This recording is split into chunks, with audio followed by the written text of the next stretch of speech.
오늘 전산세무 2급 특강에 오신 거를 환영합니다. 우리가 이제 곧 시험이 얼마 남지 않았죠? 그렇죠. 이제 마지막 스퍼트를 좀 올릴 기회인 것 같고, 지금 이제 저랑 같이 집중할 부분은 전산세무 2급에서 가장 핵심이 되는 부가가치세와 소득세 파트입니다. 전산회계 1급에서 추가된 부분인 거죠. 범위가 늘어나 있는 부분. 그래서 이론 파트와 실무 파트를 같이 진행을 할 건데요. 이론에서는 부가가치세 세 문항, 그리고 소득세 두 문항 합쳐서 총 10점으로 구성이 되어 있고, 실무에서는 부가가치세 신고 관련된 문항이 10점, 그리고 소득세 원천징수 관련된 문항이 15점, 총 35점이라는 우리가 상당한 배점을 차지하고 있다고 보시면 돼요. 거의 3분의 1 정도 된다고 보시면 될 것 같은데, 우리가 이 부분만 확실하게 좀 잡아도 합격에 한 발짝 더 가까워질 수 있다는 이야기겠죠. 그래서 오늘 특강에서는 단순히 이론적인 암기, 개념 부분보다는 실제 기출문제를 통해서 어떤 문제가 어떤 식으로 출제되는지, 그리고 어떤 포인트를 놓치면 안 되는지에 대한 감각을 기를 수 있도록 구성을 했습니다. 그래서 이론과 실무를 연결해서 여러분들이 체계적으로 좀 정리하면서 시험장에서 바로바로 써먹을 수 있는 실용적인 내용들로 제가 채워보도록 할게요.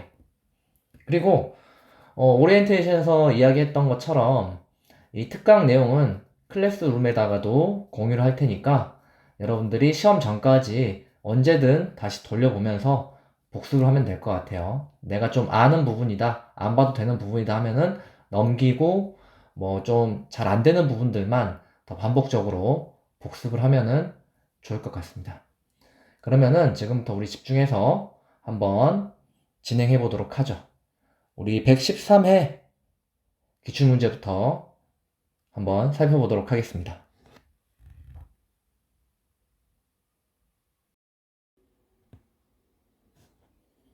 자, 그럼 이론 문제부터 한번 풀어보도록 하죠. 자, 다음 중 부가가치세법상 아래의 수정세금계산서 발급 방법에 대한 발급 사유로 옳은 것은 일단 수정세금계산서라는 게 나와 있고요. 그렇죠. 발급 방법을 보면은 사유 발생일을 작성일로 적는다 라는 게 포인트고요. 그 다음에 처음 세금계산서 작성일을 덧붙여 적은 후 붉은색 글씨로 쓰거나 음의 표시를 해서 발급한다. 즉 마이너스 세금계산서를 끊는다는 이야기죠. 그렇죠. 일단은 여러분들 지금 우리 부가가치세 하고 있는 거고, 세금계산서라는 말이 나왔어요. 세금계산서는 뭔가요? 세금계산서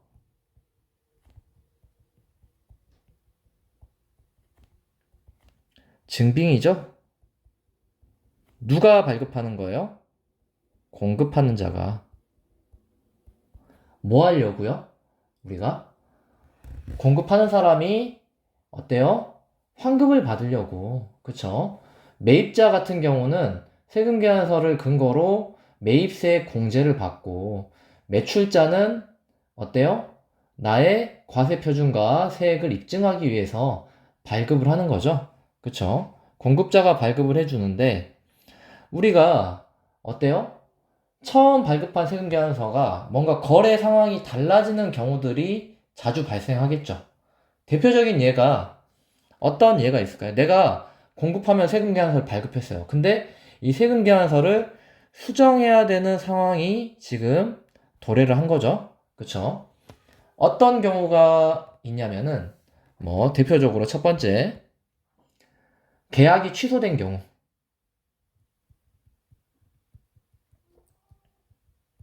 공급까지 다 했는데 나 이거 안 살래.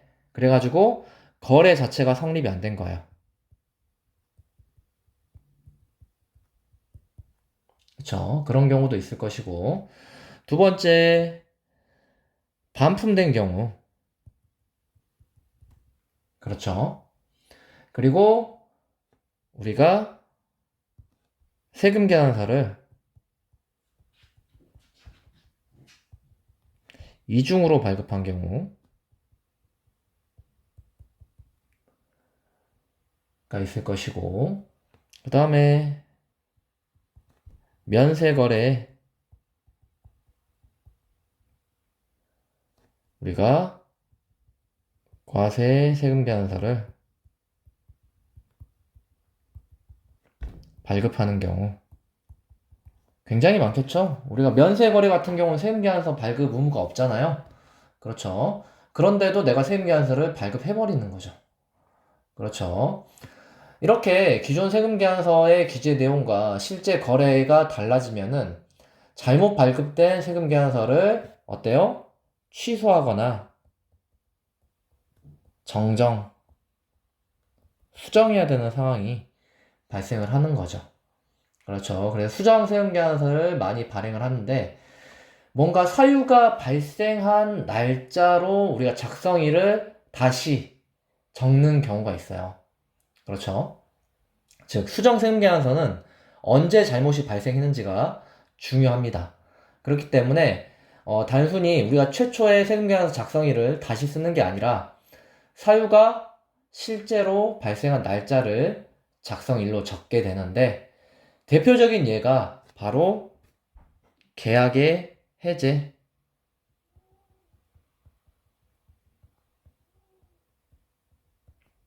일이에요. 계약이 해제된 때를 기준으로 날짜를 잡아가지고 작성일을 적습니다. 그쵸? 그리고 비고에다가 처음 발급한 작성일 적고요. 이걸 통해서 기존에 있던 세금계산서를 취소하는 효과를 주는 거죠. 그쵸? 이게 대표적인 예라고 보시면 되고, 그럼 나머지는 어때요? 이중 발급한 경우는 1번 같은 경우 취소를 하는 거고, 그렇죠? 필요적 기재사항 등 이 착오 외의 사유로 잘못 적혔어요. 내가 착오된 게 아니라 잘못 적힌 거죠. 이것도 그 수정한 날짜가 아니라 기존 날짜 그대로 해가지고 하는 거고, 그렇죠?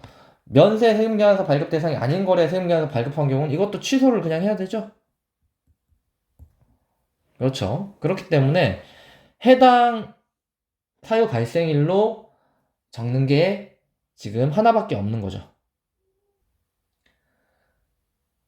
그리고 뭐 기본적으로 뭐 궁극가액을 잘못 적었다거나 사업자 등록번호 일부 잘못 입력했다거나 상호나 주소가 오기된 경우에는 거래가 실제 있었던 날짜에 맞춰야 되기 때문에 처음 계산서 작성일을 그대로 작성을 합니다. 최초 작성일을. 그것까지 알고 계시면 될 것 같고요. 한마디로 사유 발생일을 작성일로 해가지고 하는 거는 거래 자체가 취소되거나 변경된 경우, 그리고 처음 세금계산서 작성일로 그대로 하는 경우는 거래는 유효하되 단순한 기재 착오 같은 경우에는 그 계산서 작성일 그대로 가는 거죠. 그렇죠? 여러분들이 여기서 끝내면 안 되고 이렇게 수정 세금계산서를 발급하고 그러면은 어떨까요? 어떤 문제가 생기죠? 바로 가산세 부분도 생각을 해야겠죠? 그렇죠. 그래서 수정 세금계산서 이제 발급하는 경우는 수정 세금계산서를 제때 발급을 하잖아요. 그렇죠. 그러면 이제 일단 가산세가 없어요. 근데 내가 단순한 기재 착오로 인해서 수정 세금계산서를 발급했다 라는 것 같은 경우는 어때요? 이제 부실 기재 가산세가 또 붙게 되는 거죠. 그렇죠. 그런 부분들이 있고, 그렇죠. 그래서 가산세 부분도 같이 좀 생각을 해야 되고요. 보면은 이제 수정해서 바로 잡아야지 어때요? 되는 부분인 거죠. 그렇죠? 그렇게 해서 이 1번 문제 같은 경우는 그렇게까지 연결해서 같이 좀 생각을 해주면 좋을 것 같고요.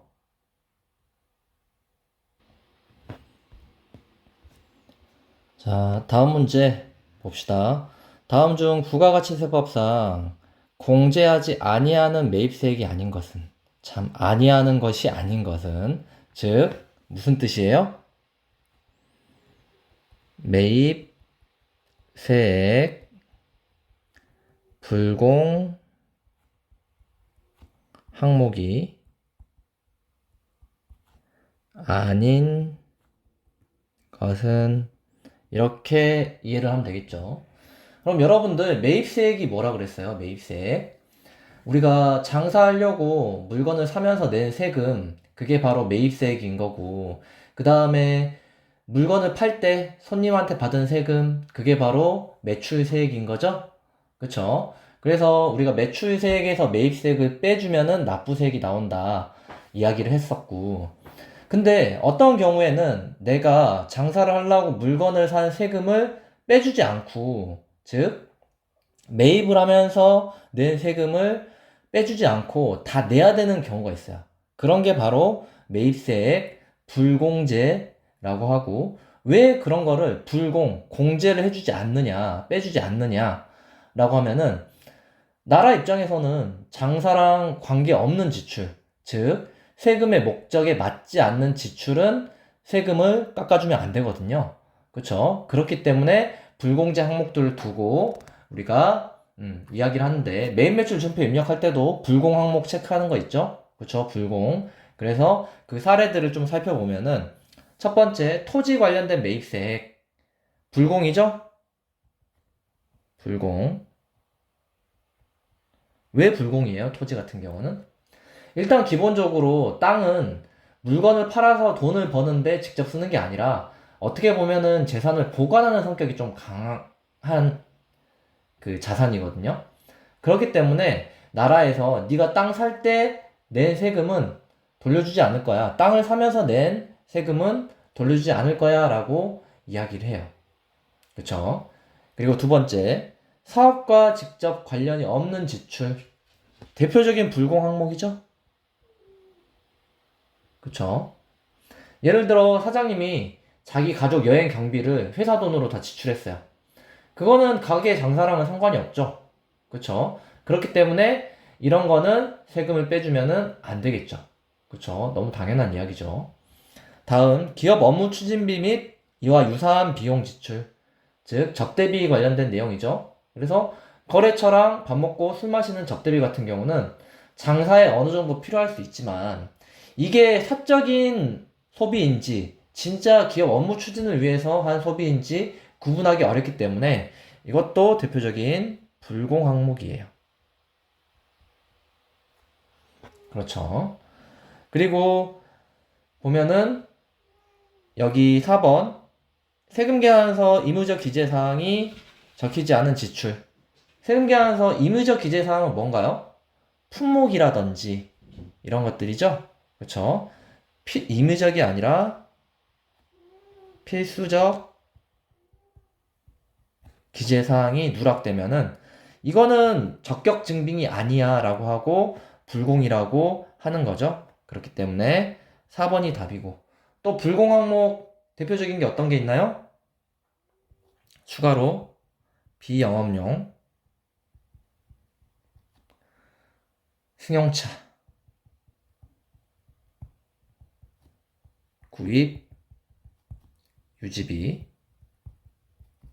그리고 면세 사업 관련 매입세액들이 있죠. 그쵸? 비영업용 승용차 구입 유지비 같은 경우는 우리가 회사 업무용 차량이 아니라 그냥 내가 뭐 타고 다니는 승용차라고 하면은 그냥 개인 소비랑 다를 게 없어요. 그래서 이런 차 살 때 쓴 세금 같은 경우는 돌려주지 않아요. 그리고 면세 사업 관련된 거, 학원이나 병원 이런 데는 부가가치세를 아예 안 받는 면세 업종이잖아요.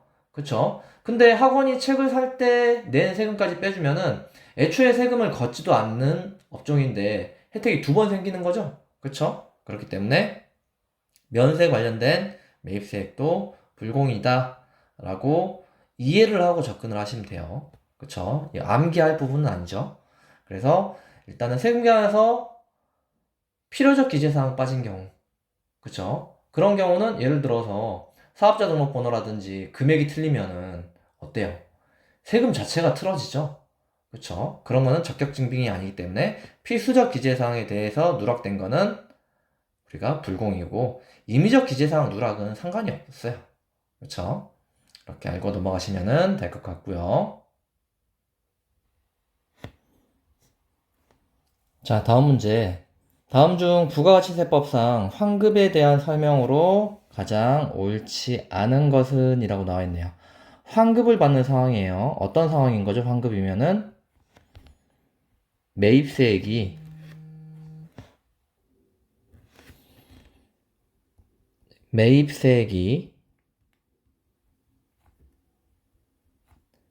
지금 매출세액보다 큰 상황이죠? 그쵸? 큰 상황이거나 매출세액이 안 잡히거나 그쵸? 그래서 좋은 상황인 거죠? 그쵸? 이해되시죠? 그래서 이 환급 같은 경우는 우리가 6개월 단위로 신고하고 돌려받는데 뭐 예정 신고 때 환급해주진 않아요. 여러분들. 그쵸? 그래서 이 환급은 일반 환급과 조기 환급이 있어요. 그쵸? 일반 환급 같은 경우는 기본적으로 확정 기간, 확정 신고 기한 언제예요? 확정 신고 기한. 여러분들 이제 기간하고 기한, 과세 기간, 그 다음에 신고 기간, 신고 기한 알고 있죠? 통상적으로 확정 같은 경우는 6개월 단위죠? 다 기억할 거라고 생각해요. 그래서 6개월 단위. 기한이 완료가 되고 확정 신고 기한이 지난 후 30일 이내에 환급이 돼요. 그렇죠? 일반적으로. 근데 조기 환급이라는 게 있어요. 조기 환급은 뭔가 좀 더 빨리 환급을 해준다는 이야기죠. 그쵸? 특정한 사유가 있을 때 또는 과세 기간이 끝나기 전에 먼저 환급을 신청을 해서 받을 수 있는 제도예요. 주요 사유로는 조기 환급의 사유로는 영세율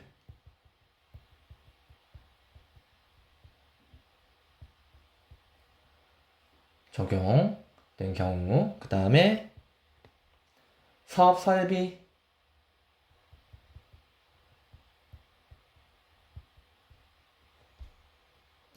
신설하거나 취득, 확장, 증축한 경우에는 우리가 30일이 아니라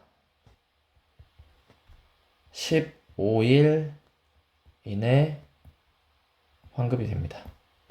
그렇죠? 이거 기억해 놓으시면 될 것 같고, 그래서 자 문제로 돌아가서 1번 보기 보면은 확정 신고 기한이 지난 후 25일이 아니라 30일인 거죠. 그렇죠? 그렇기 때문에 1번이 지금 바로 틀린 답이 된 거죠. 좀 지엽적인 문제긴 한데 이거는 뭐 암기할 수밖에 없는 문제였던 거죠. 그렇죠? 그래서 1번이 지금 틀린 답이고 2번 같은 경우 재화 및 용역의 공급에 영세율을 적용받는 경우 조기환급 신고할 수 있다. 조기환급 신청할 수 있다. 맞죠? 그리고 조기환급 신고의 경우 신고기한 지난 후 15일 이내에 환급해준다. 맞죠? 그리고 사업설비 신설취득 확장 또는 증축하는 경우에 조기환급 신청할 수 있다. 맞는 이야기죠? 그쵸? 그래서 우리가 지금 왜 조기환급을 하냐면은 영세율 수출업자라든지 대규모 설비 투자 기업들이 왜 조기환급을 신청하냐면 일단은 즉 매출할 때 세금을 안 붙여서 받거나 매출이 아직 나오기 전인데 우리가 투자 때문에 매입세액이 크게 쌓인 경우잖아요. 그쵸? 근데 우리가 일반 환급처럼 6개월마다 받는 걸로 해가지고 기다리면은 어떻게 될까요? 유동성에 문제가 생기는 거죠. 즉, 현금 보유량에 문제가 생겨서 사업이 어려워질 수가 있어요. 즉, 운영자금에 어려움을 겪을 수 있기 때문에 기업의 자금난 해소와 수출 진흥 투자 활성화를 위해서 우리가 조기 환급 신청을 하는 거예요. 그렇죠. 그렇게 보시면은 될 것 같고요.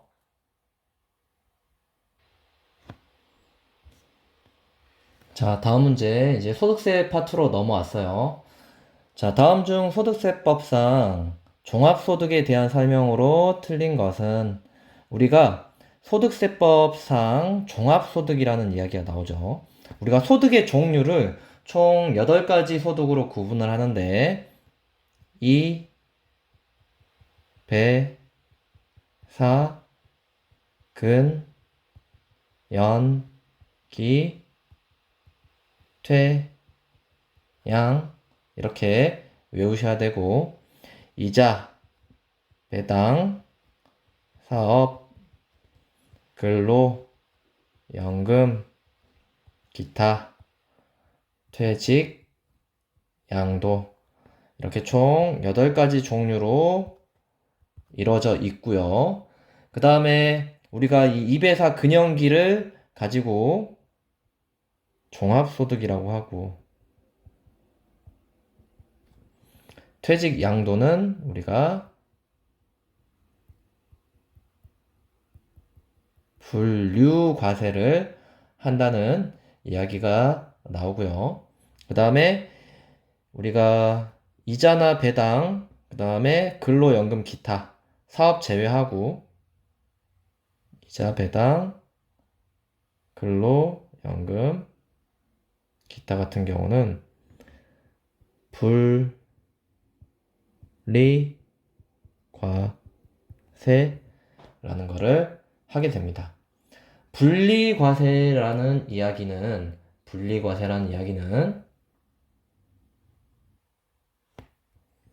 원천징수라고 생각을 해도 좀 무방합니다. 예를 들어서 여러분들이 이자 같은 거 받을 때 당연히 매달 이자 받고 있잖아요. 근데 그 이자를 내가 받으면서 세금을 따로 신고를 하지 않죠. 그쵸? 그게 뭐? 원천징수 15.4% 과세하고 끝나는 거예요. 그렇죠. 그리고 뭐 복권 당첨금 같은 경우도 바로 분리해가지고 과세를 하죠. 기타 소득 같은 경우에. 그렇죠. 대표적으로 여러분들이 실제 사례에 접할 수 있는 거는 이자 소득이고, 그리고 우리가 이자랑 배당 소득을 두 개를 합쳐서 우리가 바로 금융 소득이라고 이야기를 합니다. 그렇죠. 기본적으로 금융 소득 같은 경우는 우리가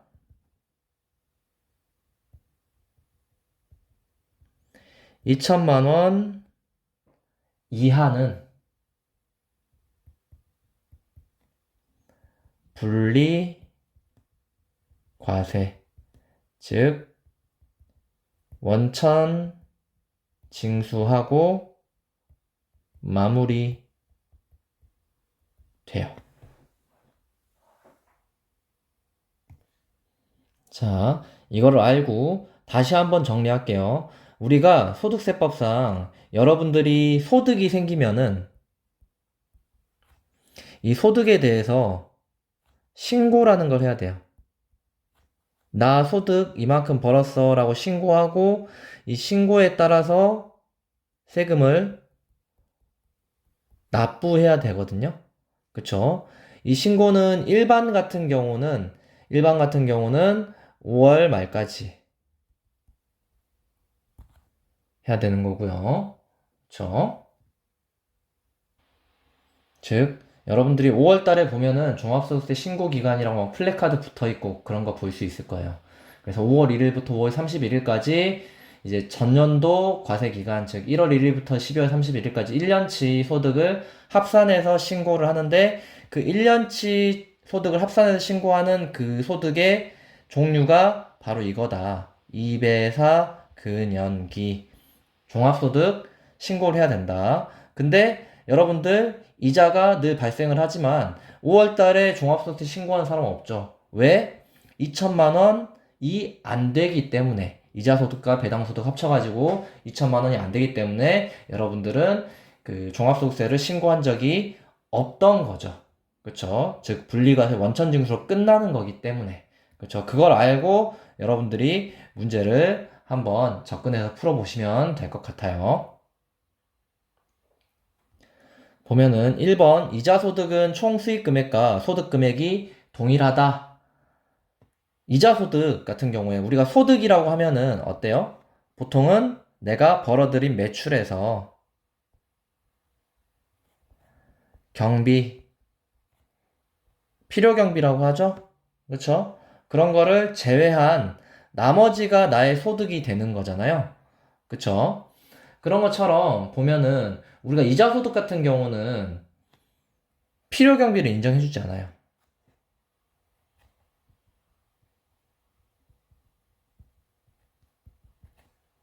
공제받는 항목이 없는 거죠. 그쵸? 왜요? 이자는 그냥 돈을 넣어놓으면 나오는 거잖아요. 네가 이거 뭐 이자를 받기 위해서 은행 갈 때 쓴 교통비라든지 뭐 이런 거 인정 안 해주겠다는 거죠. 그쵸? 그렇기 때문에 총 수익 금액과 소득 금액이 동일하다라는 말은 필요 경비가 없다는 이야기랑 똑같다는 이야기예요. 그쵸? 자, 두 번째, 퇴직소득과 양도소득은 종합소득에 해당하지 않는다. 맞죠? 분류과세한다 그랬죠? 종합소득은 2배사 근영기 6가지다 라고 이야기를 했었고 그 다음에 3번 사업, 근로, 연금, 기타는 비과세 소득이 존재한다. 그쵸? 과세하지 않는 소득. 네가 이거는 소득인데 소득으로 잡지 않을게 라고 하는 항목들이 존재를 해요. 예를 들어서 비과세 항목들, 식대, 그 다음에 학자금, 뭐 연금, IRP 같은 거, 이런 것들이 있는데 한도가 또 있겠죠. 그렇죠? 그래서 이것도 맞는 이야기고. 그럼 틀린 거는 몇 번이에요? 금융소득은 납세자의 선택에 따라서 종합과세를 적용할 수 있다. 선택이 아니라 얼마? 2천만 원이 넘어가면은 무조건 종합소득 신고를 해야 돼요. 여러분들도 이자나 배당을 2천만 원 이상 받았다. 그러면은 5월 달에 신고를 해야 돼요. 그렇죠? 그렇기 때문에 여러분들의 선택이 아니라 이 금액 기준에 의해서 정해진다. 라는 거죠. 의무적으로 종합소득세 신고를 해야 된다. 이 때문에 4번이 틀린 답이 된다고 보시면 될 것 같습니다. 자, 이론 마지막 문제. 다음 중 소득세법상 결손금과 2월 결손금에 대한 설명으로 가장 옳지 않은 것은? 이라는 말이 나와 있네요. 일단은 우리가 결손금이 뭔지, 그 다음에 2월 결손금이 뭔지 알아야겠죠? 그쵸? 우리가 사업을 하다 보면은 어때요? 늘 이익만 나는 건 아니죠? 그렇죠? 그래서 이익의 반대말이 결손이에요. 손해를 봤다는 거죠. 그쵸? 즉, 우리가 소득보다 지출이 더 큰 상황인 거죠. 마이너스가 난 거예요. 그쵸? 그런 상황인 거고, 즉, 적자 난 상황이죠. 세법에서는 이럴 경우에 이제 적자가 났기 때문에 세금 낼 돈이 없을 거 아니에요. 그쵸? 그렇기 때문에 같은 해에 다른 소득에서 빼주거나 앞으로 벌어들일 소득에서 이 결손금을 좀 빼줘가지고 세부담을 완화시켜 주는 거예요. 그쵸? 그리고 2월 결손금이라는 거는 적자인데 당해 연도에 다 공제하지 못한 결손금을 앞으로 2월 해가지고 공제를 해주는 거예요. 그쵸? 단 뭐 2월 결손금 공제는 몇 가지 제한이 있긴 한데 일단은 그렇게 여러분들이 이해를 하시면 되고요. 이해할 수 있게 좀 예를 들어보면, 예시 상황을 들어보면은, 여러분들이 올해 아이스크림 장사를 했어요. 그쵸? 올해 유독 더웠죠? 아이스크림 장사를 하면서 돈이 많이 벌었으면 좋았는데, 어때요? 1,000원이 적자가 난 거죠. 그쵸? 우리가 아이스크림 장사를 해서 마이너스 1,000원, 즉 적자가 난 거죠. 그쵸? 이 아이스크림 판 건 뭐예요, 여러분들이? 사업소득이 되겠죠? 사업소득에서 마이너스 1,000원 적자가 났고, 그 다음에 작년에도 아이스크림 사오려 했는데 또 적자가 났어요. 얼마? 마이너스 500원.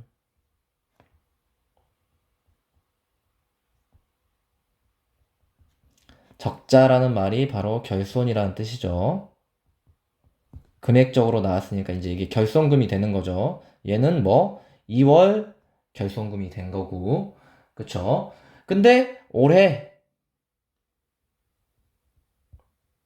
아이스크림만 팔면 안 되겠다 라고 생각해가지고 여러분들이 또 알바를 열심히 했어요. 그쵸? 그래서 뭐 근로소득이 3,000원이 생긴 거예요. 그쵸? 그럴 경우에 어때요? 이 3,000원을 다 소득으로 잡아가지고 이 소득에 대해서 세금을 내라 라고 하면은 너 저 3,000원 번 게 아니라 사업소득도 있었는데 이때 결손 나가지고 사실 저는 이거 상계를 해보면은 1,500원 밖에 안 번 거예요. 이게 논리적으로 좀 맞는 이야기죠. 그쵸?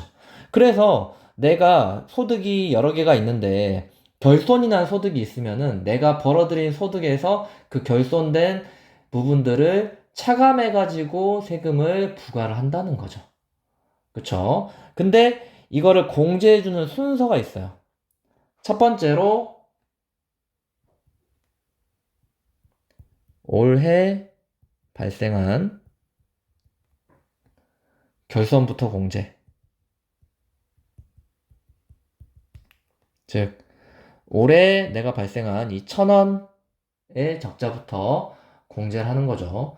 그 다음에 2월 결손금에 대한 공제를 하게 됩니다.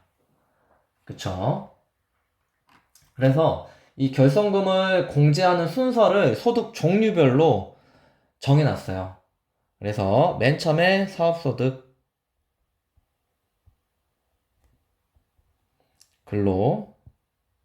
근로소득, 연금소득, 기타, 이자, 배당 이렇게 순서대로 구분을 해놨어요. 그래서 이런 식으로 차례대로 공제를 하고 우리가 세금 공부할 때 제일 힘든 거 뭐? 부동산 임대소득에 대한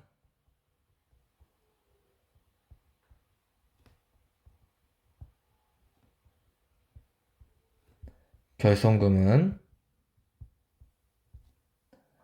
다른 소득에서 이러한 소득에서 공제 못해. 부동산 임대소득 관련된 결손금 같은 경우는 해당 소득에서만 공제하고 다른 소득에서는 공제가 안 된다라는 거죠. 한마디로 예를 들어서 여러분들이 상가 건물 임대업을 해가지고 적자가 났어요. 그러면은 이 적자까지 다른 소득에서 빼준다 라고 하면은 임대사업으로 투자한 사람들이 안전하게 세금을 줄이기는 수단으로 악용을 할 거란 말이에요. 그렇죠. 그렇기 때문에 이 부동산 임대소득에 대한 즉 이거에 대한 결손금 같은 경우는 부동산 임대소득에서만 공제가 가능하고 다른 소득, 즉 사업, 근로, 연금, 기타, 이자, 배당에 대한 소득에서는 공제해주지 않는다라는 게 포인트예요. 결손금에 대한 포인트 여러분들 잘 보시고 그래서 정리를 좀 하면은 올해 발생한 결손금부터 먼저 공제하고, 그래도 남으면 2월 결손금 공제하고, 순서는 사업, 근로, 연금, 기타, 이자, 배당 순서로 공제를 해주고, 단 부동산 임대업 같은 결손금 같은 경우는 악용을 막기 위해서 다른 소득에서 공제가 불가능하다라는 부분들 기억하고 문제를 풀어보면은, 자, 1번 비주거용 부동산 임대업에서 발생한 2월 결손금 타소득에서 공제할 수 없다. 맞는 이야기죠. 그 다음 추계 신고 시에는 원칙적으로 2월 결손금을 공제할 수 없다. 보면은 지금 추계라는 말이 나오는데, 추계가 추정해서 계산한다라는 뜻이거든요. 그쵸? 추정해서 세금을 계산했다 라는 말은 복식부기가 아니라